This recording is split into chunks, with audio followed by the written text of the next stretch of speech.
Welcome back to 11th class guys. तो चलिए शुरू करते हैं क्लास 11th में अगला पार्ट।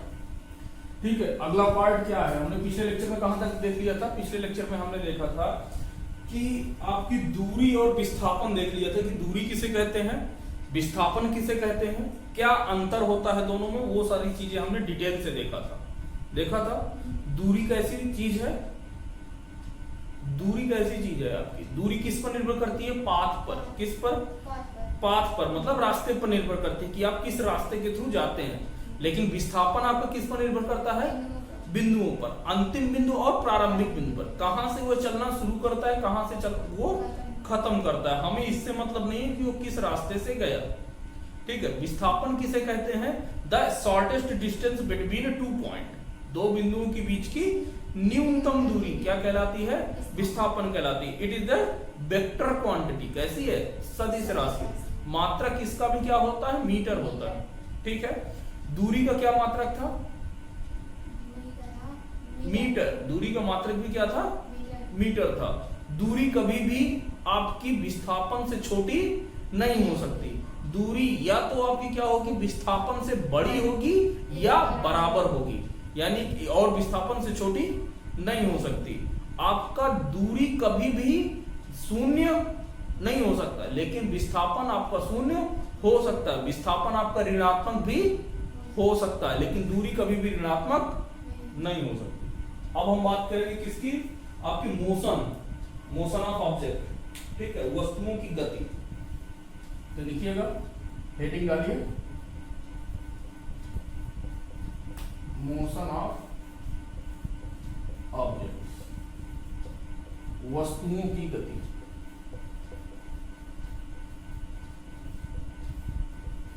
वस्तुओं की गति।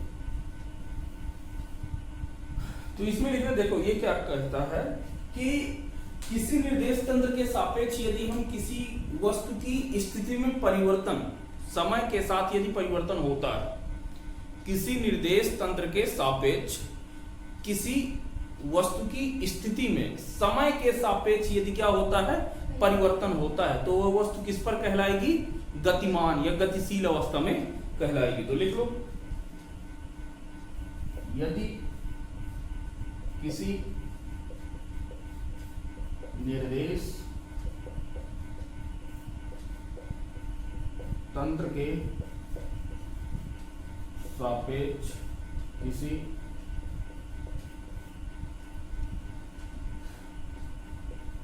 वस्तु की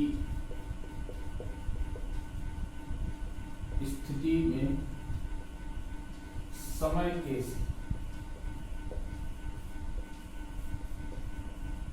साथ परिवर्तित होती है वस्तु गतिशील अवस्था में कहलाती है, गतिशील अवस्था में।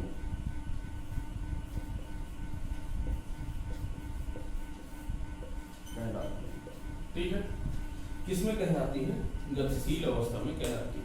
जैसे कोई व्यक्ति सड़क के किनारे खड़ा है, ठीक है, जैसे क्या है, कोई व्यक्ति सड़क के किनारे खड़ा है, अब वो आराम से खड़ा है, देख क्या रहा है कि अब उसके सामने से क्या गुजर रही है, बाइक गुजर रही है, कोई कार गुजर रही है, तो उसके अनुसार वो गाड़ी किसमें है, गतिशील अवस्था में। क्योंकि वो क्या देख रहा है कि अभी कुछ समय पहले वो वस्तु आपकी, मान के चलो कि एक कोई दूसरा पेड़ है उसके 10 मीटर पहले, तो देखता है कि गाड़ी अभी वहां पर है। कुछ समय बाद देखता है कि गाड़ी उसके ठीक सामने आ जाती है। फिर वो उसे, भाई देखो, जब वो देखता है तो कैसे देखता है, अपनी गर्दन ऐसे देखेगा कि जैसे मान के चलो कि गाड़ी कोई आपकी इस तरफ से आ रही है, लेफ्ट हैंड साइड से, तो वो पहले उसको इधर से देखना शुरू किया, फिर ऐसे ऐसे, फिर उसकी गर्दन सामने आई, फिर वो ऐसे देखता है ना। तो मतलब क्या करता है, उसको गाड़ी देखने के लिए क्या करना पड़ता है, अपनी गर्दन घुमाना पड़ता है। ठीक है, तो हो क्या रहा है, यानी कि गाड़ी अपनी समय के अनुसार, गाड़ी समय के सापेक्ष जो है अपनी स्थिति में परिवर्तन कर रही है, तभी तो हो रहा है ना। तो वह वस्तु क्या कहलाएगी, गतिशील अवस्था में कहलाएगी। ठीक है, अच्छा, विरामावस्था में किसे कहते हैं, विरामावस्था में जब कोई वस्तु चलते रहते विराम हो जाए। नहीं, देखो अब अगली हेडिंग डालो, विरामावस्था। विरामावस्था। विरामावस्था का मतलब क्या है कि देखो, जब कोई वस्तु किसी निर्देश तंत्र के सापेक्ष अपनी स्थिति में समय के साथ परिवर्तन नहीं करती है, तो लिखिएगा किसी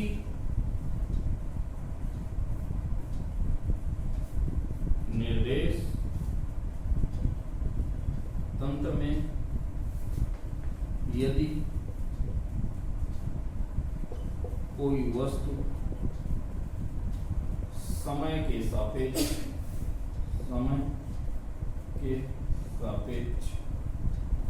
अपनी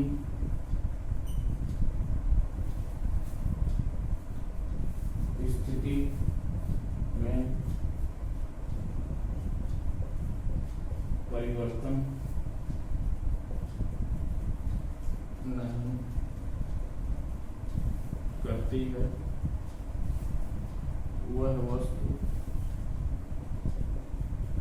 विरामावस्था में कहलाती है। विरामावस्था में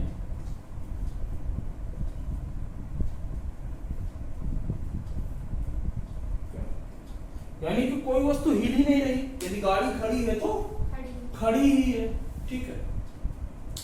तो विरामावस्था की बात हो गई, और किसकी बात हो गई? आपकी वस्तुओं की गति की बात हो गई कि कैसे किसी को, यदि कोई गतिशील अवस्था में है तो क्या होता है। अब गति के बारे में पढ़ेंगे, किसके बारे में पढ़ेंगे? गति के बारे में। तो गति जो है, वस्तुओं की गति को हमने बेसिकली कई भागों में बांटा है। तो सबसे पहले बात आती है कि एक समान गति, यूनिफॉर्म मोशन। एक समान गति, यूनिफॉर्म मोशन का मतलब क्या है? एक समान गति का जैसे ही आपने नाम सुना तो कुछ तो दिमाग में आया होगा। क्या दिमाग में आया? जो मतलब गतिशील अवस्था में जो वस्तु है वो एक समान गतिशील है। हाँ, मतलब कि यदि उसकी जो गति है, उसका जो वेग है, वो समय के साथ बदल नहीं रहा है। यदि पहले 5 मिनट में कोई वस्तु 5 मीटर चलती है, तो अगले 5 मिनट में भी वो कितना चलेगी? 5 मीटर ही चलेगी। तभी ऐसी गति को क्या कहेंगे? एक समान गति, ठीक है। तो चलो लिख लेते हैं ताकि नोट्स में हर एक चीज लिखी रहे। एक समान गति, यूनिफॉर्म मोशन। वैसे क्लास 9 की चीजें हैं, पता? लिख लो। यदि कोई वस्तु एक समान समय में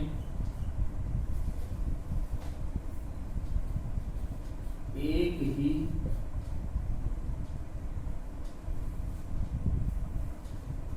दूरी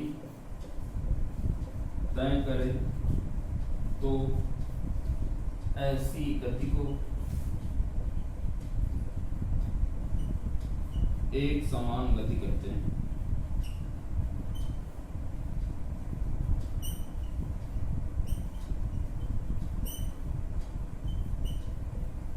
ठीक।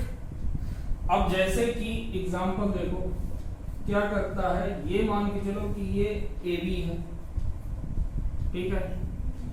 एक लड़का यहाँ पर खड़ा है, ये खड़ा रहा, यहां से ये चलना शुरू करता है, ये चलता है, ये यहां से ये कितना है? 5 मीटर है। कितना है?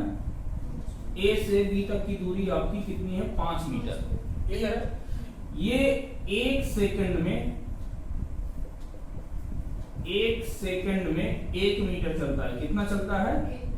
1 मीटर। फिर ये अगले 1 सेकंड में कितना चलता है? ये फिर से 1 मीटर चलता है। फिर अगले 1 सेकंड में फिर से 1 मीटर चलता है, यानी कि इसका 1 सेकंड। तो इसकी गति एक तरीके से देखा जाए तो क्या है? चाल, यानी कि गति जो है वो क्या है? एक समान है। क्योंकि देखो, ये B1 का मतलब है पहले सेकंड में। B1 का मतलब क्या है? पहले सेकंड में। तो ये भी कितनी गति? चाल बराबर क्या होता है? दूरी बटे समय। कल लिखवाया था कि नहीं लिखवाया था? चलो, अभी तो चाल तो हुई नहीं ना, केवल दूरी हुई। चलो अब इसको करवाते हैं। तो चाल बराबर क्या होता है, लिखे दे रहा हूं मैं, चाल बराबर दूरी बटे समय। क्लियर। तो यदि मैं v1 लिखूं, मतलब पहले समय पर चाल, पहले सेकंड के लिए कितना चलता है, पहले सेकंड में 1 मीटर चल रहा है, डिवाइडेड बाई 1 सेकंड। तो इसकी यूनिट कितनी हो जाएगी, 1 मीटर पर सेकंड। ठीक है। इसी तरीके से v2 देखो तो वो कितना आ रहा है, ये भी 1 मीटर बटे 1 सेकंड। तो ये भी कितना आ रहा है, 1 मीटर पर सेकंड। इसी तरीके से आप यदि v3 को निकालोगे तो ये कितना आएगा, 1 मीटर बटे 1 सेकंड। तो ये भी कितना आ जाएगा, 1 मीटर पर सेकंड। यानी कि देखो ये क्या है, v1 बराबर v2 बराबर v3 बराबर कितना है, 1 मीटर पर सेकंड। यानी कि ये चाल क्या है, एक समान। ठीक है। ऐसी गति या ऐसी चाल जो समय के साथ परिवर्तित न रहे या एक समय अंतराल में कैसी दूरी तय करे, एक समान दूरी तय करे, समान समय अंतराल में समान दूरी तय करे, वो ऐसी गति क्या कहलाती है, एक समान गति। छापो।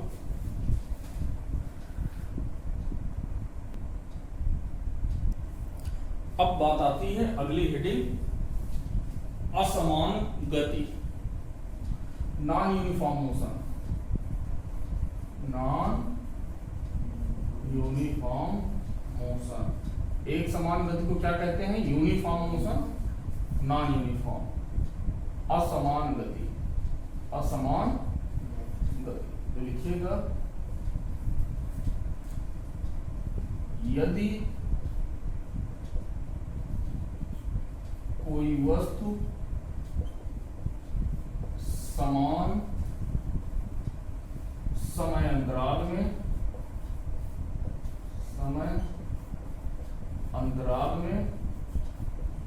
समान दूरी ना तय करे तो ऐसी गति असमान गति कहलाती है। असमान, ऐसी गति असमान गति कहलाती है। क्लियर। यदि कोई वस्तु एक समान समय अंतराल में समान गति ना तय करे, अलग अलग गति से तय करे, यानी कि उसका वेग हर समय क्या हो, परिवर्तित होता रहे, उसे क्या कहेंगे, नॉन यूनिफॉर्म मोशन। जैसे एग्जांपल देखो, थोड़ा सा लंबा ले लेते हैं, ये ए बी, ये ए और बी, यहां पर एक व्यक्ति खड़ा हुआ, ये यहां से चलना क्या किया, शुरू किया, ये यहां से चलना शुरू किया। ये चलना शुरू करता है, ये कहता क्या है, ये यहां से चलता है और पहले 2 सेकंड में ये चलना रेस्ट से शुरू करता है। ठीक है। ये पहले रेस्ट पे है और फिर मोशन पे आता है, रेस्ट से मोशन में आता है, मतलब कि पहले विरामावस्था पे चलता था, फिर समय पर शुरू कर दिया, गति कर दिया, एक पॉइंट से चलना शुरू किया। और ये जो है 2 सेकंड में कितना चलता है, 5 मीटर चलता है। कितना चलता है, 5 मीटर। फिर अगले 2 सेकंड में, नेक्स्ट 2 सेकंड में ये करता है, ये चलता है 4 मीटर। कितना चलता है, 4 मीटर। फिर अगले 2 सेकंड में, अगले 2 सेकंड में ये 6 मीटर चलता है। फिर अगले 2 सेकंड में ये क्या करता है, ये 8 मीटर चलता है। और फिर अगले 2 सेकंड में ये फिर से जो है 3 मीटर चलता है। ठीक है। तो इस हिसाब से देखो तो वो यहां पर बी पर पहुंच गया, अगले 2 सेकंड में वो 10 मीटर चलता है। कितना चलता है, 10 मीटर।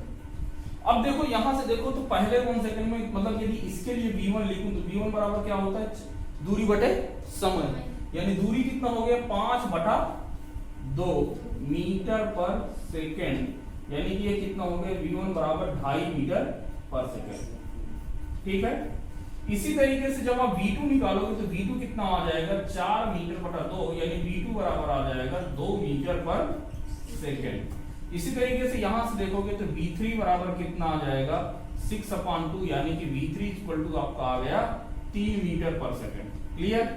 इसी तरीके से v4 आप निकालोगे तो 8/2 यानी कि v4 इक्वल टू 4 मीटर पर सेकेंड। यहां से v5 आपका कितना आ जाएगा 3/2 यानी कि v5 आपका आ गया 1.5 मीटर पर सेकेंड। और ये आपका v6 जो आया है वो 10 मीटर चलता है 2 सेकेंड में, तो v6 इक्वल टू कितना आ जाएगा 5 मीटर पर सेकेंड। यहां से आप देखो तो क्या हो रहा है v1 v2 v3 सब क्या है अलग अलग है, लेकिन समय अंतराल सबका क्या है सब बराबर है। यानी कि समान समय अंतराल में यदि कोई वस्तु अलग अलग गति करे यानी अलग अलग दूरी तय करे उसे क्या कहते हैं असमान गति कहते हैं। यहां पर लिख लेना कि v1 is not equal to v2 is not equal to v3 is not equal to v4 is not equal to v5 is not equal to v6। यानी ये सब कैसे हैं non uniform motion, non uniform motion. अच्छा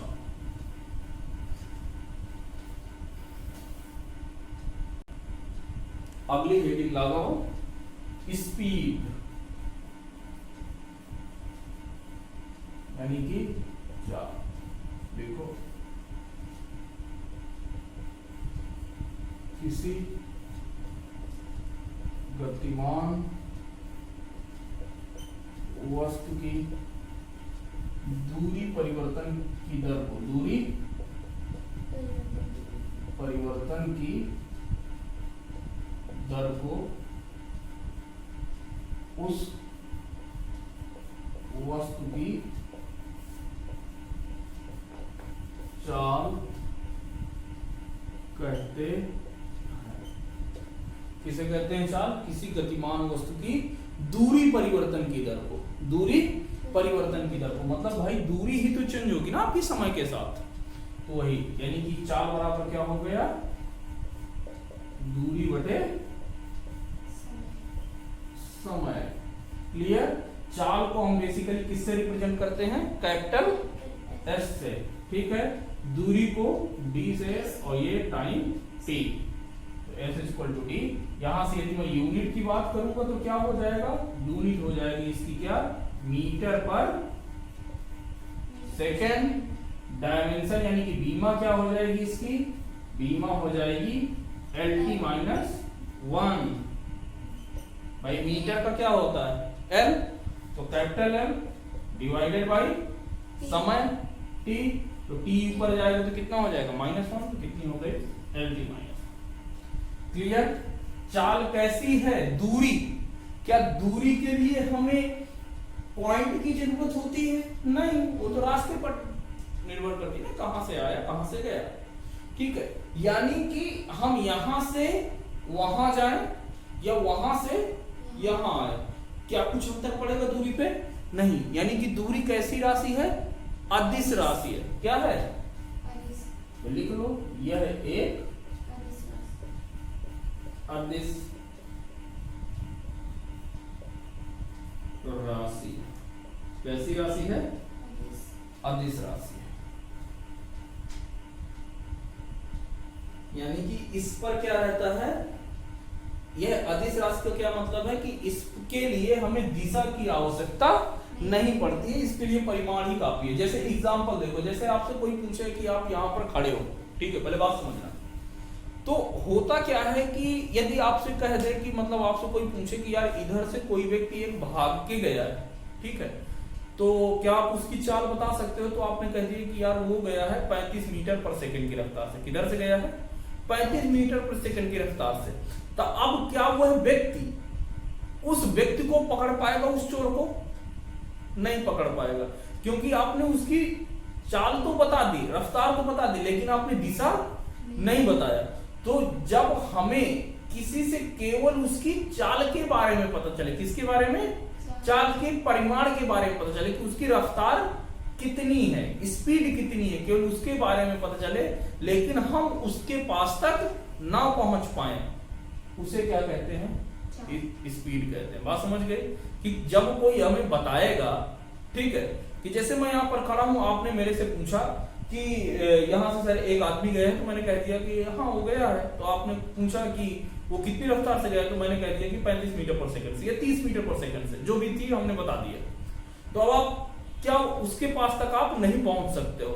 लेकिन यदि मैं आपसे यह बता दूं, यदि मैं आपसे यह बता दूं कि भैया वो यहां से 35 मीटर पर सेकंड उत्तर की तरफ गया है, तो अब आप क्या करोगे? उस व्यक्ति को पकड़ लोगे ना भाई, क्योंकि देखो आप इस जगह पर अभी खड़े हो, ठीक है, मैंने आपसे बताया कि वो 35 मीटर पर सेकंड की रफ्तार से गया है, तो आप मेरे से सामने भी जा सकते हो, लेफ्ट साइड भी जा सकते हो, राइट साइड भी जा सकते हो, पीछे भी जा सकते हो, नॉर्थ ईस्ट डायरेक्शन, किसी भी जगह पर जा सकते हो, लेकिन आप उसके पर्टिकुलर डायरेक्शन पर नहीं जा सकते हो। लेकिन जैसे ही मैं बता दूंगी कि भैया वो यहां से उत्तर की ओर 30 मीटर पर सेकंड से गया है, तो आप क्या करोगे? उत्तर की ओर चलते जाओगे और उसे क्या कर लोगे? पकड़ लोगे। तो हमें देखो क्या पता चल रहा है, उसकी दिशा का भी पता चल रहा है। जिसकी रफ्तार के साथ साथ हमें दिशा का भी पता चले उसे क्या कहते हैं? वेग कहते हैं। क्या कहते हैं? वेग कहते हैं। लिख गया हो तो मैं अगली हेडिंग डालो, वेग। अगली हेडिंग है वेलोसिटी। वेलोसिटी, वेग।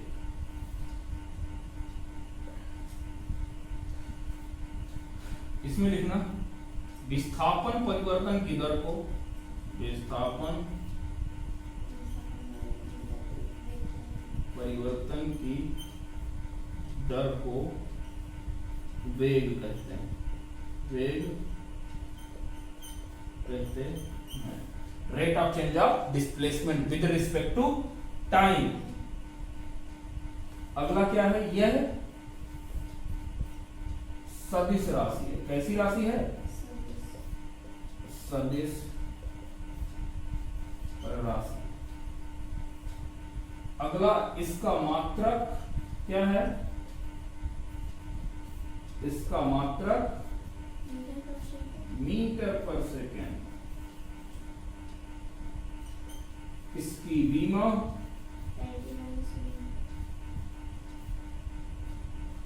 LT minus 1।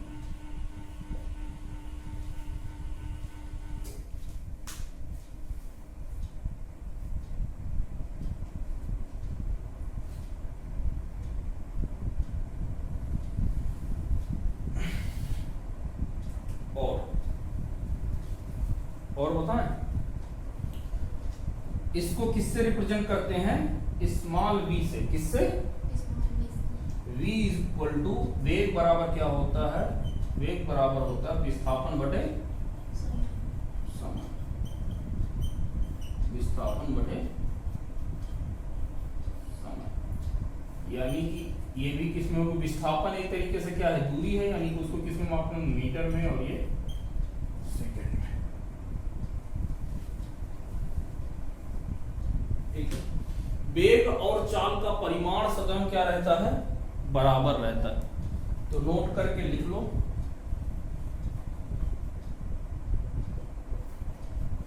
वेग और चाल का परिमाण सदैव बराबर रहता है।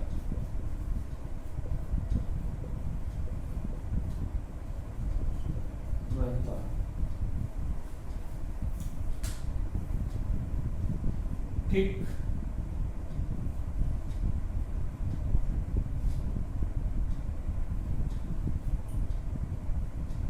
ठीक है, इसको हटा देना।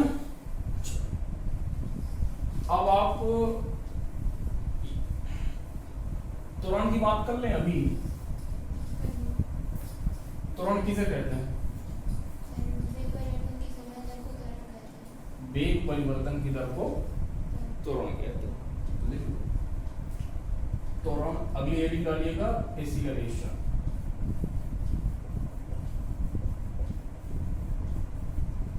त्वरण ऐसे ही लिखते हैं ना। ठीक है, इसमें लिखो वेग परिवर्तन की दर को, वेग परिवर्तन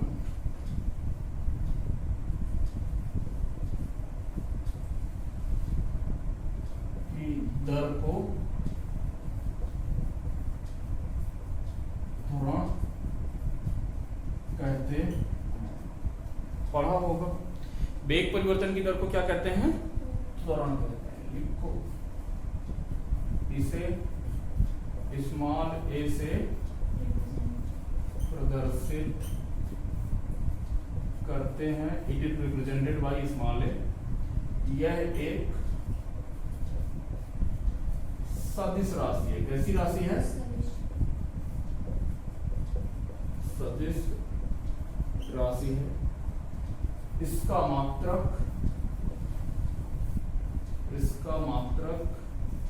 मीटर पर सेकंड स्क्वायर है।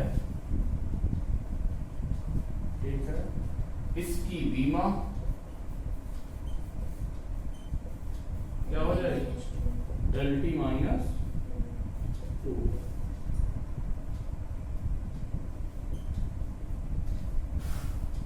त्वरण बराबर क्या होता है? वेग परिवर्तन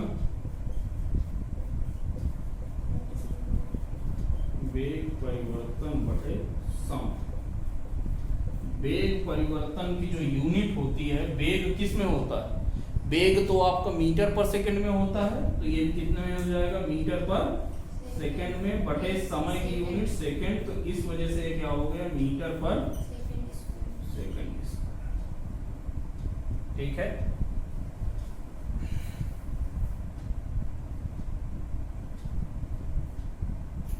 कोई दिक्कत यहां तक आई होप होनी नहीं चाहिए। अच्छा, एक चीज और है, ये जो आपका जो त्वरण है ना, ये जो आपका त्वरण है, ये आपका 2 प्रकार का होता है। कितने प्रकार का? 2 प्रकार का। तो लिखिएगा त्वरण 2 प्रकार के होते हैं। यदि पहला, यदि वेग में परिवर्तन धनात्मक हो, क्या हो? धनात्मक हो, तो इसे त्वरण कहते हैं। क्या कहते हैं? त्वरण कहते हैं। अगला, यदि वेग में परिवर्तन क्या हो? ऋणात्मक हो, तो क्या कहेंगे? तो इसे मंदन कहते हैं। क्या कहते हैं? मंदन कहते हैं। मंदन को इंग्लिश में क्या कहते हैं? रिटार्डेशन। क्या कहते हैं? रिटार्डेशन। क्लियर? अब देखो ये पॉजिटिव निगेटिव का मतलब क्या है ना। जैसे मान के चलो कि आप शुरू से चलना शुरू कर देते हो, जैसे आपने गाड़ी उठाया, ठीक है, रास्ता खाली है तो आप गाड़ी बढ़ाते चले जाते हो, गाड़ी बढ़ रहा है, यानी कि उसके वेग में परिवर्तन क्या हो रहा है? अभी कम वेग से अधिक वेग में जा रहा है, कम वेग से अधिक वेग में जा रहा है, तो वेग परिवर्तन क्या हो जाएगा? अंतिम वेग माइनस का प्रारंभिक वेग। वेग परिवर्तन जो लिखा है मैंने, वेग परिवर्तन, ये क्या हो जाएगा? अंतिम वेग माइनस का प्रारंभिक वेग। ठीक है, तो अभी हम क्या कर रहे हैं कि गाड़ी शुरुआत से चलाना शुरू किए हैं, तो हमारी स्पीड क्या हो रही है? धीरे धीरे बढ़ रही है, यानी कि अंतिम वेग हमारा क्या होगा? अधिक होगा, प्रारंभिक वेग क्या होगा? कम होगा। तो यदि अंतिम वेग अधिक है, प्रारंभिक वेग कम है, तो क्या हो जाएगा? परिवर्तन धनात्मक आएगा। तो वही तो लिखा होगा कि यदि वेग में परिवर्तन कैसा हो? धनात्मक हो, तो इसे क्या कहेंगे? त्वरण कहेंगे। ठीक है, फिर क्या होता है कि जैसे ही आप देखते हो कि यदि कोई अचानक से गाय, बकरी या कोई आदमी आ जाता है, तो क्या करते हो? आप ब्रेक लगाते हो। क्या लगाते हो? ब्रेक लगाते हो। यदि आपने ब्रेक लगाया तो क्या होता है, आप जो है जिस स्पीड से जा रहे हो, जिस स्पीड से या जिस वेग से जा रहे हो, क्या होता था, उसमें कमी आती थी। भाई अभी आप मान के चलो कि 50 किलोमीटर प्रति घंटे की रफ्तार से जा रहे थे स्पीड से, और अचानक से आपने क्या लगाया, ब्रेक लगाया, तो आपकी स्पीड क्या होगी, कम होगी। अभी तक क्या होता था, अधिक से कम होता था, अब क्या हो रहा है, पहले क्या होता था, कम से अधिक होता था, अब क्या हो रहा है, अधिक से कम हो रहा है। यानी कि अंतिम वेग क्या हो गया, कम वाला। कम माइनस का बड़ी राशि क्या आएगा, माइनस में। तो वही कह रहा है कि यदि आपने क्या लगाया, ऋण आया, तो उसे क्या कहेंगे, मंदन कहेंगे।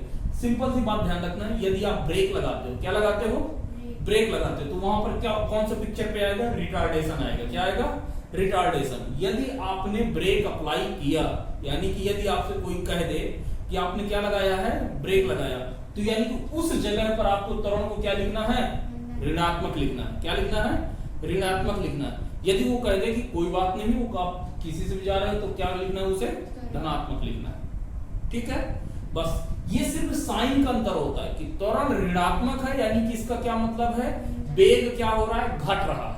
त्वरण ऋणात्मक होने का मतलब क्या है, वेग घट रहा है। और त्वरण धनात्मक होने का क्या मतलब है, वेग बढ़ रहा है। अच्छा, ये त्वरण और मंदन है एक ही चीज, क्या है एक ही चीज, बस नाम अलग अलग दिया गया है। ठीक है, मंदन का मतलब क्या है, नाम से समझ में आ गया, बंद पड़ गया ना, तो मंद का मतलब धीमा। तो किसे धीमा कर रहा है, वेग को। तो यदि वेग समय के साथ क्या हो जाए, कम हो जाए, तो उसे क्या कहेंगे, मंदन। यदि वेग जो है समय के साथ क्या हो जाए, बढ़ जाए, तो उसे क्या कहेंगे, त्वरण कहेंगे। खत्म बात। ठीक है, छाप लो कि माध्य चाल किसे कहते हैं, नहीं कोई आइडिया नहीं। देखो माध्य चाल का पहले थोड़ा सा मतलब समझो कि ये है क्या। आप क्या करते हो कि आप जैसे मान के चलो कि यहां से जो है, मान के चलो कि आप बांदा तक गए, ठीक है, आप बाइक से गए, हर एक जगह पर आप नहीं लगा सकते हो ना स्पीड। भाई क्या आप एक समान चाल से हर एक जगह तक चलोगे सड़क में, भाई कोई सामने आएगा, कोई नहीं आएगा, तो कभी आप स्पीड क्या करोगे, बढ़ाओगे, कभी कोई आ जाएगा तो आप ब्रेक लगाओगे, स्पीड आपकी क्या होगी, कम होगी। तो इसका मतलब क्या हुआ कि आप पूरी जर्नी में, मतलब पूरी यात्रा में आपने क्या किया है, आपने कई जगह ब्रेक लगाया है, कई जगह स्पीड बढ़ाई है। ठीक है, तो आप किसी पर्टिकुलर पर नहीं बता सकते हो कि यार मैं यहां से लेके यहां तक इतने मीटर पर सेकंड के रफ्तार से आया हूं, चाल से आया हूं, आप नहीं बता सकते ना। तो आप क्या करोगे कि आप ये देखोगे कि जब मैं चलना यहां से शुरू करता हूं, तो आप कहोगे कि यार अभी समय मान के चलो कि शाम के 4 बजे हैं। ठीक है, आपने गाड़ी उठाया और बांदा के लिए यहां से आपने निकल गए।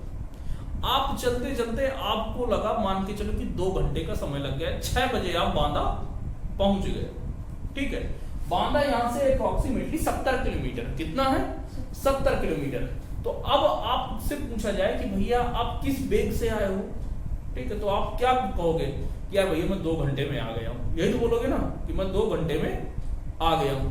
यानी कि बेसिकली आप क्या बता रहे हो, आप यह बता रहे हो कि भैया आपने 70 किलोमीटर कितने घंटे में तय किया है, 2 घंटे में। यानी अब आपकी मर्जी है, आप औसत चाल निकाल लो, वही हमारी क्या हो जाएगी, औसत चाल। औसत चाल बराबर क्या होता है, कुल दूरी, मतलब यहां से बांदा कितना किलोमीटर है, 70 किलोमीटर, तो 70 बटे यात्रा में लगा कुल समय, तो 70 बटे 2, यानी 35 किलोमीटर प्रति घंटे की रफ्तार से आप पहुंचे हो। ठीक है, तो ये क्या बता रहा है, माध्य बता रहा है कि हमने एवरेज ले लिया, खत्म बात। ठीक, बात समझ में आ गई कि माध्य चाल किसे कहते हैं। तो लिखें, हेडिंग डालो माध्य चाल, या पहले लिख लो कि चाल। अच्छा, इसमें मैं एक चीज थोड़ा सा लिख लेना, ये चाल और वेग, मैं चाल लिखवा दूंगा लेकिन वेग नहीं लिखवाऊंगा, चाल लिखवा दूंगा लेकिन वेग नहीं लिखवाऊंगा। क्यों, क्योंकि ये दोनों हैं एक ही तरीके से। ठीक है, अच्छा अभी मैंने जैसे एक समान चाल, एक समान वेग, एक असमान चाल, असमान वेग, दोनों एक ही हैं, बात समझना। सिर्फ किसका अंतर पड़ जाएगा, दिशा का। मैं लिखा है ना एक समान गति और असमान गति, ठीक है। तो इसी तरीके से क्या आता है, एक समान चाल। एक समान चाल का मतलब कि कोई एक समान चाल से चलता रहे, उसकी चाल जो है समय के साथ परिवर्तित ना हो, क्या कहलाएगा, एक समान चाल कहलाएगा। असमान चाल किसे कहेंगे, कि ऐसी चाल कोई मतलब जो ऐसी चाल जो क्या रहे, समय के साथ परिवर्तित होती रहे, क्या कहेंगे उसे, असमान चाल कहेंगे। इसी तरीके से क्या आ जाता है आपका, एक समान वेग। तो एक समान वेग का मतलब क्या है, कि कोई वस्तु एक समान वेग से एक निश्चित दिशा में आगे बढ़ती रहे, वो क्या कहलाएगा, एक समान वेग कहलाएगा, ठीक है।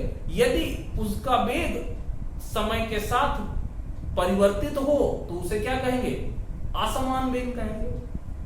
क्लियर है ना, एकदम से लिखवाने की जरूरत नहीं है। एक समान वेग, एक समान चाल, दोनों बराबर, ठीक है। असमान वेग, असमान चाल, दोनों बराबर। अब यहां पर बात आती है एक समान त्वरण की और एक समान असमान त्वरण की। एक समान त्वरण की और असमान त्वरण की।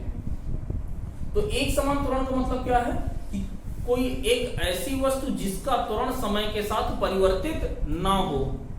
बात समझ में आ रही है, कोई ऐसी वस्तु जिसका वेग, जिसका त्वरण समय के साथ परिवर्तित ना हो, उसे क्या कहेंगे हम,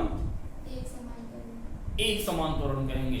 अब असमान त्वरण के लिए बात करें तो ऐसी वस्तु जिसका त्वरण क्या हो, समय के साथ परिवर्तित हो, क्या हो, समय के साथ परिवर्तित हो, उसे क्या कहते हैं, असमान त्वरण कहते हैं। क्लियर, कोई दिक्कत यहां तक। अब मुद्दे की बात पर आते हैं कि माध्य चाल और तात्क्षणिक वेग, तात्क्षणिक चाल किसे कहते हैं।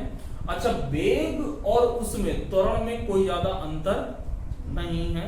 ये सब जैसे माध्य चाल है वैसे ही क्या है, माध्य वेग है। जैसे तात्क्षणिक चाल है वैसे ही तात्क्षणिक वेग है। जैसे तात्क्षणिक त्वरण होगा, सब क्या है, एक जैसे हैं। तो मैं एक को लिखवाकर आगे नहीं लिखवाऊंगा। बात समझ में रही है। बाकी हम क्वेश्चन देख लेंगे, क्वेश्चन में कोई कमी नहीं करेंगे, ठीक है, ताकि कॉन्सेप्ट क्लियर हो जाएगा वहां से। तो अब हेडिंग डालो, माध्य चाल। माध्य चाल,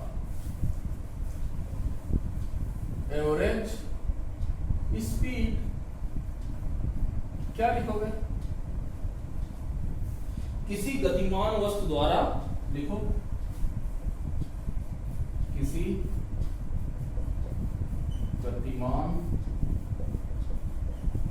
वस्तु द्वारा अपनी संपूर्ण यात्रा में चली गई दूरी तथा यात्रा में लगे कुल समय के अनुपात को क्या कहते हैं, माध्य चाल कहते हैं। माध्य चाल कहते हैं। क्लियर हुआ, क्या कहते हैं, माध्य चाल कहते हैं। तो लिख लो माध्य चाल बराबर, माध्य चाल बराबर क्या हो जाएगा, कुल दूरी बटे कुल लगा समय, लगा कुल दूरी बटे कुल लगा समय। माध्य चाल को क्या कहते हैं, एवरेज स्पीड। एवरेज स्पीड बराबर क्या हो जाएगा, total distance divided by total time taken. ठीक है, उसमें अंतर सिर्फ क्या आएगा, यदि वेग कह दूं, क्या कह दूं यहां पर, वेग कह दूं, तो कुल दूरी की जगह पर क्या हो जाएगा, कुल विस्थापन, परिभाषा से, ठीक है, जो आपको मैंने डिफिनीशन लिखवाई है वहां से आपको एग्जैक्ट पता है चाल में क्या आता है? दूरी आता है। वेग में क्या आता है? विस्थापन। तो यहां पर क्या हो जाएगा? डिस्प्लेसमेंट। यहां पर क्या हो जाएगा? विस्थापन हो जाएगा। क्लियर? कोई फंडा है यहां पर? कोई और दिक्कत?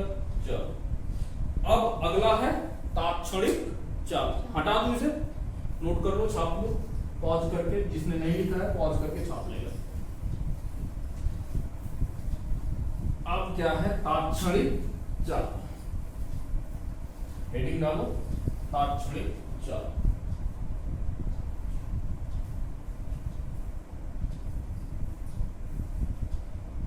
इंस्टेंटेनियस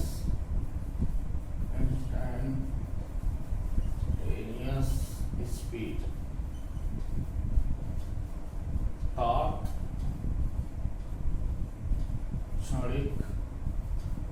चाल। अच्छा, तात्क्षणिक चाल का क्या मतलब? कुछ थोड़ा सा इलेबोरेट करो। कोई ऐसा जो मतलब नाम सुन के कुछ तो आ रहा होगा कि तात्क्षणिक चाल किसे कहते हैं। कुछ तो आ रहा होगा नाम सुन के। क्षण।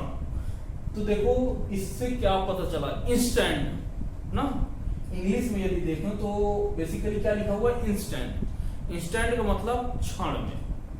तो किसी पार्टिकुलर समय में, किसी पार्टिकुलर समय में, जैसे वो कह दे कि यार उसने 3 सेकंड में वो कह दे कि 2 मीटर चला है। कितना चला है? 2 मीटर चला है। कितना चला? 2 मीटर या 3 मीटर कर लो। कितना चला है? 3 मीटर चला है। तो अभी आप जो निकालते हो ना चाल वगैरह ये सब, वो बेसिकली आप क्या निकालते थे? औसत निकालते थे। क्या निकालते थे? औसत। कभी दिमाग में गया नहीं, लेकिन हकीकत में आप क्या निकालते थे? अभी तक हर एक जगह क्या निकालते हो? औसत निकालते हो। लेकिन तात्क्षणिक का मतलब क्या है? ध्यान से समझना कि यदि आप यहां से कहीं पर भी जा रहे हो, किसी जगह पर जाने में मान के चलो कि 10 सेकंड लग रहा है। कितना सेकंड लग रहा है?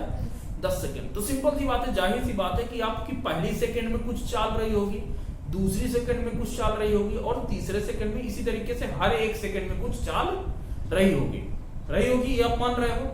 तो इसका मतलब यह है कि कुल मिला के यदि आपसे यह कह दे कि आप 5वें सेकंड पे बताओ, चौथे पे नहीं, छठे पे नहीं, किस पे बताना है? कि 5वें सेकंड पे आपकी कितनी चाल रही होगी। 5वें सेकंड पे आपकी कितनी चाल रही होगी, तो वो आप क्या बता रहे हो? तात्क्षणिक बता रहे हो कि 5वें सेकंड पे।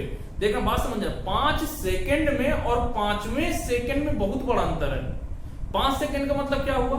1 2 3 4 5। लेकिन 5वें सेकंड का मतलब 5वां सेकंड, अभी जस्ट अभी। 5वां सेकंड का मतलब 5वें पर, ना 5वें के पहले ना 5वें के बाद। बात समझ में है कि 5वें सेकंड में और 5 सेकंड में बहुत बड़ा अंतर। ठीक है, तो इसमें क्या आता है कि इंस्टेंटेनियस चाल का मतलब क्या है? इंस्टेंटेनियस स्पीड का मतलब यह है कि किसी भी समय पर, किसी निश्चित समय पर, किसी निश्चित क्षण के लिए जब आप किसी वस्तु की चाल को ज्ञात करते हैं तो वह क्या कहलाती है? उस वस्तु की तात्क्षणिक चाल कहलाती है। तो लिखो, किसी वस्तु की चाल को, देखो, किसी वस्तु की चाल को, किसी वस्तु की चाल को किसी निश्चित क्षण पर निकालने के लिए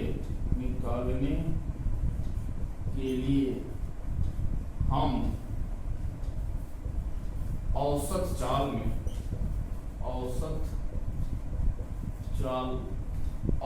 बराबर क्या होता है? औसत चाल बराबर b बराबर क्या होता है? dx upon dt। चाल बराबर, या s बराबर में लिख दूं एवरेज, एक मिनट, औसत चाल b एवरेज, तो क्या लिखते थे? Delta x upon dt। Delta में डेल्टा t का मान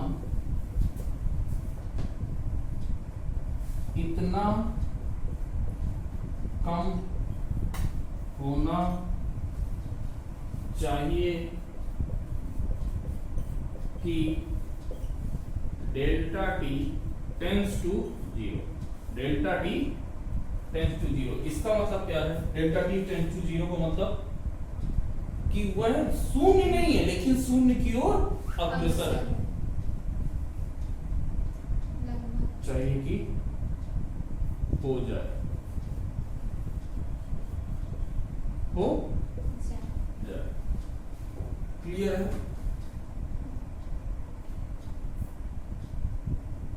इस स्थिति में क्या होगा? माध्य चाल का मान उस बिंदु पर यानी कि उस पार्टिकुलर समय पर ही उस वस्तु का क्या दे देगा? वेग दे देगा या चाल दे देगा। उसी को हम लोग क्या कहेंगे? तात्क्षणिक चाल। तो लिखो इस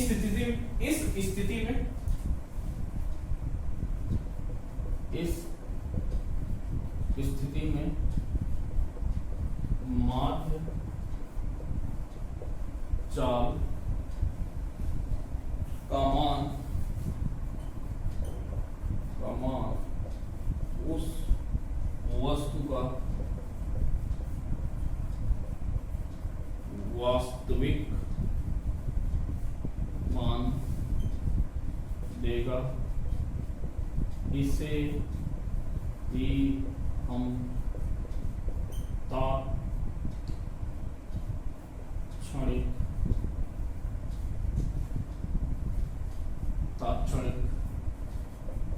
चाल कहते हैं।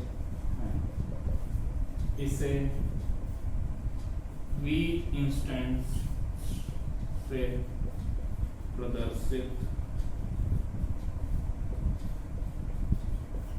करते हैं। क्लियर हुआ?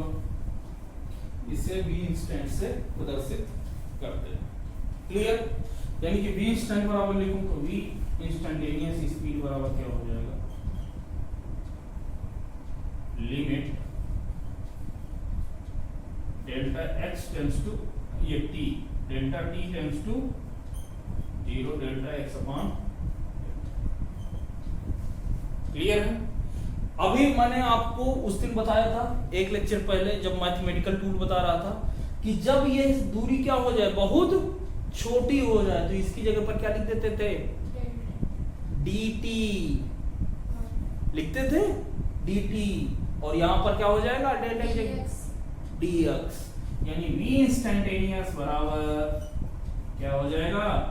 dx upon dt। dx upon dt क्या बताता है? अवकलन। क्या बताता है? x का समय के सापेक्ष अवकलन। जहां पर x क्या है?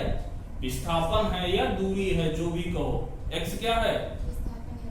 विस्थापन या दूरी। t क्या है आपका? समय।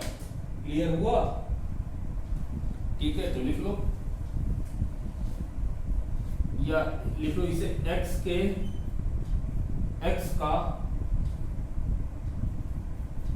t के सापेक्ष अवकलन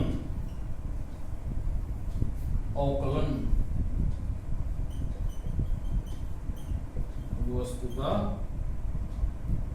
वेग या चाल देता है। वस्तु का तात्क्षणिक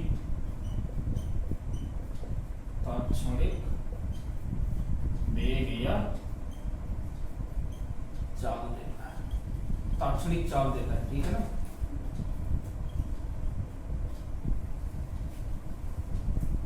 कोई लफड़ा नहीं। तो यदि वेग की बात हो जाएगी तो यहां पर मैंने अभी क्या लिखा? ये दूरी बताया था। चाल के लिए क्या होता है? दूरी। विस्थापन के लिए वेग के लिए क्या हो जाएगा? विस्थापन।